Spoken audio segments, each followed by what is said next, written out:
Acute superlative otitis media.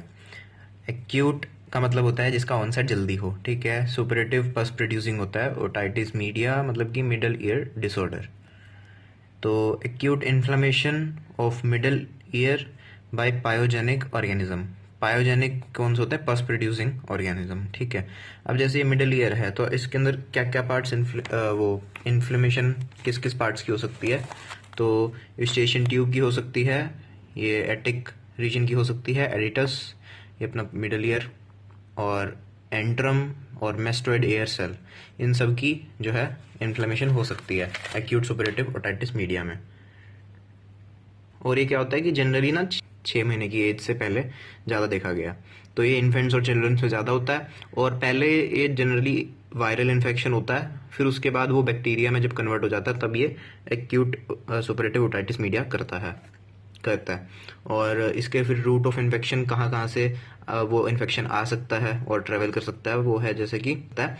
तो mainly तो हमारा होता है Eustachian tube, most common route होता है। और इस ये बच्चों में ज़्यादा होता है ना, बच्चों में ज़्यादा क्यों होता है? क्योंकि उनके अंदर शॉर्टर स्टेशन ट्यूब होती है और थोड़ी वाइडर होती है और थोड़ी और हॉरिजॉन्टल होती है। तो इन्फेक्शन जो है वो बहुत जल्दी स्प्रेड हो जाता है।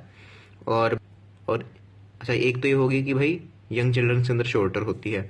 और फिर दूसरा क्या होता है कि अगर हम ब्रेस्ट फीडिंग करवाते हैं बच्चे को हॉरिजॉन्टल पोजीशन में, तब ज़्यादा खतरा होता है इन्फेक्शन फैलने का। और स्विमर्स में भी पानी चला जाएगा, वहाँ से इन्फेक्शन स्टेशन ट्यूब में फैल सकता है। और स्टेशन ट्यूब हो गया, फिर एक्सटर्नल ईयर के थ्रू फैल सकता है। वो कैसे जाएगा? जब अगर हमारी परफोरेशन हो जाएगी टिम्पैनिक मेम्ब्रेन की। और फिर होता है ब्लड बोन भी होता है, लेकिन वो रेयर होता है कि ब्लड के थ्रू इन्फेक्शन स्प्रेड हो रहा है, ठीक है। अब इसके प्री डिस्पोजिंग फैक्टर्स क्या होते हैं?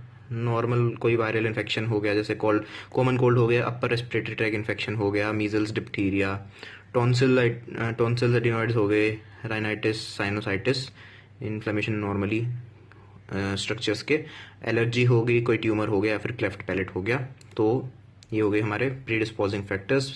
अब बैक्टीरियोलॉजी, इसके अंदर सबसे ज़्यादा इन्वॉल्व होते हैं bacteria, Streptococcus pneumonia, Haemophilus influenza and Moraxella catarrhalis, ठीक है। तो ये 3 जो है हमारे बैक्टीरिया ज़्यादातर इन्वॉल्व होते हैं। ट्रीटमेंट बाद में देखते हैं, अभी पहले देखते हैं इसकी क्लिनिकल।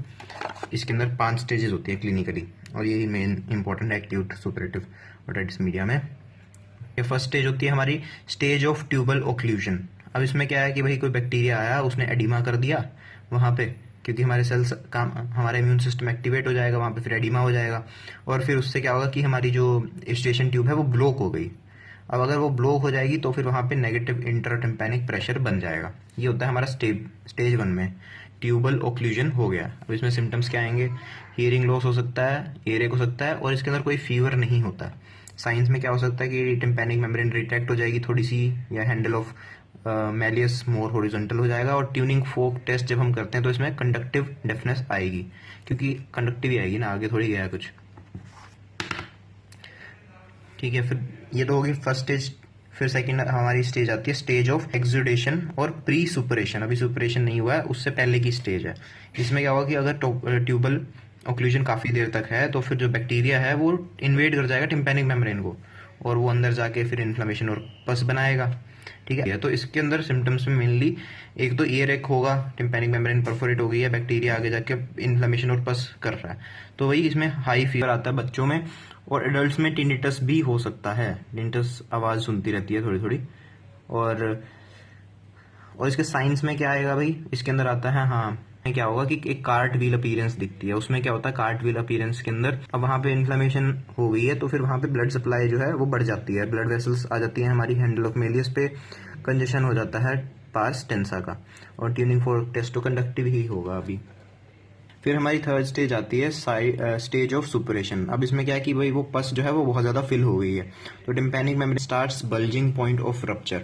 इसमें क्या होता है कि भाई निप्पल लाइक प्रोट्रूजन जो है वो वहाँ पे बन जाएगी, येलो स्पॉट हो जाएंगे टिम्पैनिक मेम्ब्रेन पे, तो उसके अंदर पस फिल्ड हो चुकी है। इसमें फीवर ज़्यादा आएगा, पेन ज़्यादा होगा।